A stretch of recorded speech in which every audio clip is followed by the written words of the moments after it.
मैं आज आपसे बात करना चाहता हूं कि कैसे आप हार नहीं सकते। हम सब ऐसी परिस्थितियों में होते हैं जब सब कुछ अपने विरुद्ध होता है।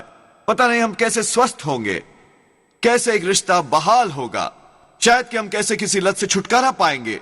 स्वाभाविक तौर पर यह असंभव लगता है। इसे यूं ही स्वीकार कर लेना आसान है और सोचना मेरे जीवन की यही तकदीर है। पर दाऊद ने कहा भजन संहिता 41 में, मेरा शत्रु जो मुझ पर जयवंत नहीं हो पाता प्रभु के अनुग्रह के कारण। जब आप परमेश्वर के अनुग्रह में चलते हैं, उनका आदर करते हुए, यह जानते हुए कि आप कौन हैं और आप किसके हैं, आपको हराया नहीं जा सकता। शायद आपको कोई टेम्पररी सेटबैक आए, कोई निराशा, कोई अन्यायी परिस्थिति, पर यदि आप आगे बढ़ते रहेंगे तो यह परमानेंट नहीं रहेगी।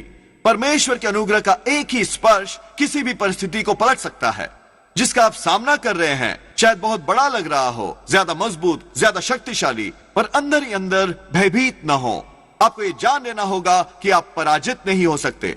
सृष्टि के रचयिता ने अपना अनुग्रह आपके जीवन पर डाला है। यही यूसुफ ने किया। उसे एक के बाद एक बुरी ब्रेक्स मिली। उसके भाइयों ने दगा दिया, उसे दासता में भेजा। उसने कई साल बंदी होकर गुजारे। ऐसा लगता था कि उसने अपनी जिंदगी तबाह कर ली है। यूसुफ कड़वाहट से भर सकता था, क्रोधित, प्रभु ये सही नहीं है। नहीं, वो ये सिद्धांत समझता था। वो जानता था कि उसके जीवन में परमेश्वर के अनुग्रह के कारण वो शत्रु उसे पराजित नहीं रख सकते थे। वो अपना सर्वोत्तम निभाता रहा, परमेश्वर का आदर करता रहा। मैं उसे उस जेल से सुन सकता हूं, प्रभु धन्यवाद, आपका अनुग्रह इसे पलट रहा है।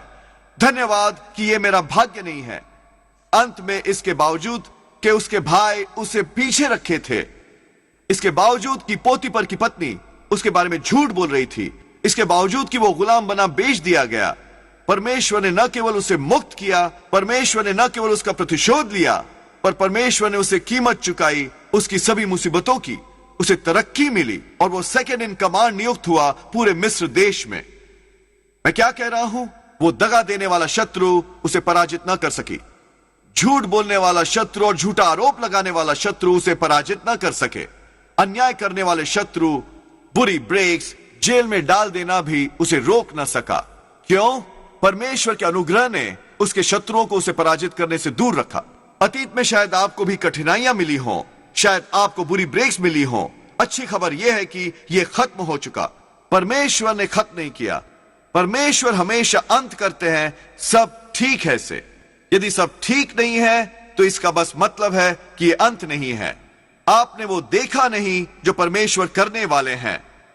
परमेश्वर उसे लेने ही वाले हैं जो आपकी हानि के लिए था और उसे लाभ के लिए इस्तेमाल करेंगे। परमेश्वर कीमत चुकाने ही वाले हैं उन ज्यादतियों के लिए जो आपके साथ हुई हैं। और बिल्कुल यूसुफ की तरह, जब आप अच्छा रवैया रखते हैं, जब आपके साथ ज्यादती हो रही होती है, जब आप सही बात करते हैं, जब आपके साथ गलत हो रहा हो, आपके जीवन पर परमेश्वर का अनुग्रह आपको हर कठिनाई से ऊपर उठाएगा। शायद ये रात भर में ना हो, पर परमेश्वर प्रतिज्ञा देते हैं कि आपके शत्रु आपको पराजित नहीं कर सकते।